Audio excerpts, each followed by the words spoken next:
Saudações, leitores e seguidores do Instituto Liberal, eu sou o Lucas Merlanza e este é mais um IL Flash, aquele momento da semana em que a gente elenca os 7 artigos que mais impactaram, que mais fizeram sucesso no nosso site oficial e nas nossas redes sociais. E hoje o nosso IL Flash começa com um artigo do nosso colaborador Jan Kerzimmer, que aborda um autor católico que não era liberal, mas que tem algumas contribuições interessantes a nos trazer para as reflexões sobre a liberdade de pensamento, a autonomia de crítica, as conturbações do debate ou da tentativa de debate público na atualidade. É o texto de K. Chesterton e a simples, porém complexa arte de pensar. O Chesterton, como eu acabei de dizer, não era liberal, ele defendia uma política econômica chamada distributismo, e também manifestou alguma simpatia, curiosamente, pela Revolução Francesa, mas ele é trazido aqui pela defesa que ele fazia da liberdade de crítica e de pensamento, da necessidade de nós pararmos para pensar antes de adotarmos as nossas posturas diante da sociedade, diante do quadro social, de nós evitarmos a gritaria da massa, de nós praticarmos certo distanciamento antes de sucumbirmos a um emocionalismo de manada. E isso é muito importante para o momento que o Brasil vive hoje. E nós evitemos os populismos, evitemos as patrulhas e proclamemos o nosso direito e o nosso dever de pensar criticamente, de analisar criticamente os fatos que se nos apresentam. De um autor britânico, que é o caso do Chesterton, para autores brasileiros, nós temos um artigo da página Liberalismo Brazuca. Por que valorizar o legado positivo dos autores liberais?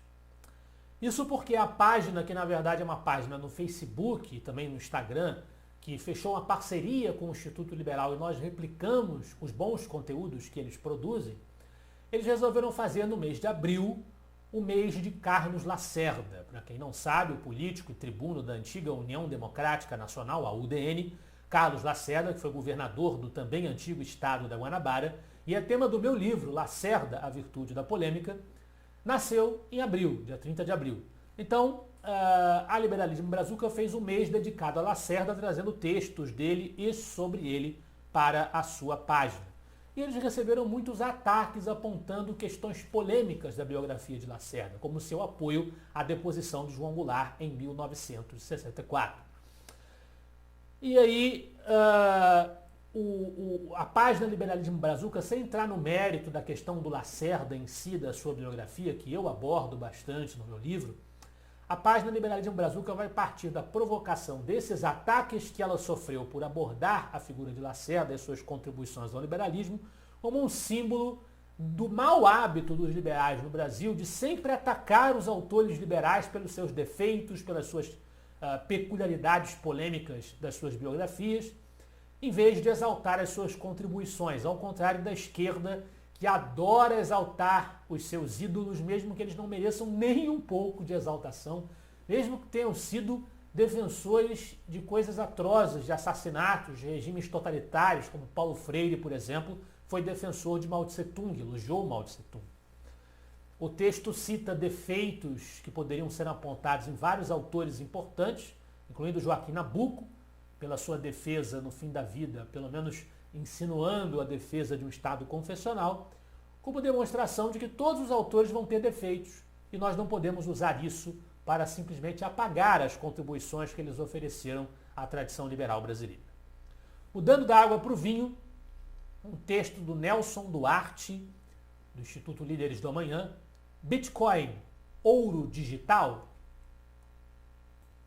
O texto lembra a tese de Friedrich Hayek, o grande economista da escola austríaca, sobre a desestatização do dinheiro e a importância revolucionária. Ele vai acrescentar, em função dessa tese do Hayek, a sua defesa da importância revolucionária do Bitcoin, que é uma criptomoeda, para retirar as relações monetárias e econômicas de um controle maior por parte do Estado.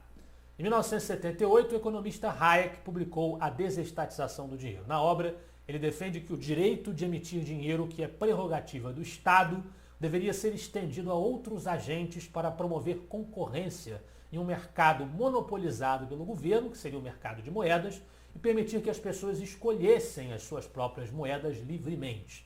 Para Hayek, isso seria benéfico à economia e benéfico à causa da liberdade. Na interpretação do Nelson Duarte, o Bitcoin e as criptomoedas em geral representam um avanço na direção do que Hayek desejava ver realizar. Falando em dinheiro, não é o dinheiro que move a maior parte dos grandes empreendedores e geradores de valor da sociedade. Ou pelo menos não é ele o protagonista, o único elemento que os move a promover as suas grandes realizações que de uma maneira ou de outra beneficiam a média da sociedade. Essa reflexão que faz o Luan Sperandio, que é colunista do IEL há bastante tempo e também associado do Instituto Líderes do Amanhã, no artigo Não é o dinheiro que move Elon Musk. Para quem não sabe, Elon Musk, o presidente da SpaceX, é um inovador, um homem extremamente rico, um bilionário, que atua na área de desenvolvimento tecnológico com vistas à exploração espacial. Para o Luan Sperandio, analisando a biografia do Elon Musk e expandindo a biografia do Elon Musk para outras figuras do mesmo naipe que ele, esses empreendedores, empresários, esses milionários, bilionários, poderiam ter interrompido a carreira e desfrutado mais prazerosamente anos de boa vida que eles conseguiram já conquistar pelo padrão financeiro que já tinham amealhado, mas eles não param por aí, eles buscam diferentes realizações pessoais ao se desafiarem. E o benefício disso vai para a própria sociedade que recebe o produto das suas realizações e dos desafios que eles se impõem. É o caso do Elon Musk, conforme a sua esposa dedica os seus dias a uma visão pessoal de que a humanidade precisa virar uma civilização interplanetária. E ele se dedica mesmo a isso, não pelo dinheiro que ele pode ganhar em função dessa exploração espacial, mas porque a causa em si para ele é fundamental para o futuro da humanidade. Dinheiro, porém, é necessário, principalmente para todos nós que não estamos numa condição tão abastada assim. A miséria graça no socialismo e força a tirania bolivariana da Venezuela, por exemplo, hoje capitaneada pelo ditador Nicolás Maduro, a fazer privatizações. É o que aborda o artigo também da Liberalismo Brazuca. Depois do colapso, a Venezuela está privatizando tudo. É uma crítica muito direta ao modelo estatizante adotado pelo Partido do Socialista Unificado, o partido de Hugo Chávez, que promoveu uma série de estatizações na Venezuela, e isso vem sendo ligeiramente revertido por Nicolás Maduro, que diante do completo colapso da calamidade social e econômica, se vê obrigado a fazer privatizações para desafogar o Estado. Privatizações e combate aos privilégios patrimonialistas é do que precisamos também no Brasil, e é este o apelo feito pelo Jorge Cimeira Jacó, uma das figuras históricas na fundação dos Institutos Liberais nos anos 80 e 90, ex-presidente do Instituto Liberal de São Paulo, o antigo Instituto Liberal de São Paulo, no seu artigo Abaixo o Muro de Brasília.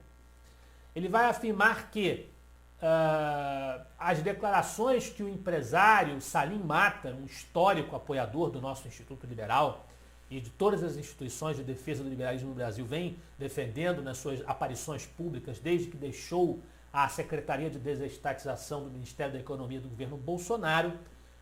Conforme Salim vem dizendo, é necessário que nós derrubemos o poderio estabelecido pelos burocratas e pelos políticos em Brasília para proteger um establishment, proteger um círculo de poder, proteger os seus privilégios.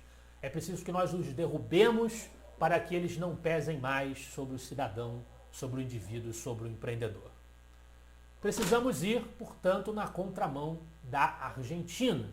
E é sobre a Argentina que aborda o artigo do Ilker Damasceno, A Lição Argentina.